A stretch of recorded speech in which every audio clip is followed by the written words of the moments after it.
My entitled mother disowned me when I was 7 because her new husband didn't like me, but now wants my help years later. I am my mother's oldest biological child. When I was 5, my father passed away and she remarried my stepdad when I was 6. When I was 7, I was sent away to live with my father's sister who lived states away because my mother's husband didn't want me to live there anymore. They used to pay my aunt a little money to watch me, but when I was 11 that stopped. My aunt and uncle worked low-paying jobs and had 2 of their own children, so they really couldn't afford the extra expense of having me around without that help. Despite that, they let me stay and continued to treat me like one of their own. I very rarely saw my mom. I think I saw her 3 times between 7 and 18. She never even called. She went on to have 3 more children with my stepdad and never formally introduced me to them. Growing up, I used to stalk my siblings and parents on social media. That's actually how I found out I have half-siblings. I stalked them to see what their life was like, and it was polar opposite to mine. They regularly went on expensive vacations, lived in a massive house, and owned the latest gadgets. I went to college and got married at 23. My mother and siblings have no idea I'm married.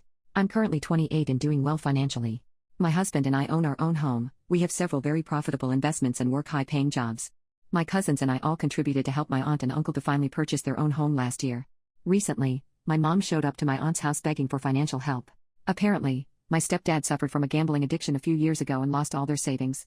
He then slunk into alcoholism as a way to cope and ended up losing his job, and they can't afford to keep their house without help. My aunt explained she didn't have any money to help her.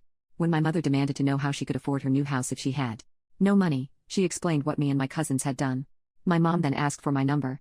When she called me and explained the situation, I told her I couldn't help. She kept begging me and claimed my siblings would be made homeless if I didn't help them. I told her maybe she should sell some of their fancy stuff, or they could all get jobs like my cousins and I had too. I hung up before she could reply. Since then I have been receiving message after message from my mom, my siblings, and even my stepdad begging me for help. I have never spoken to my siblings in my life. They've begun harassing my husband and my sister-in-law. They've also reached out to my aunt and cousins multiple times trying to get them to convince me to change my mind.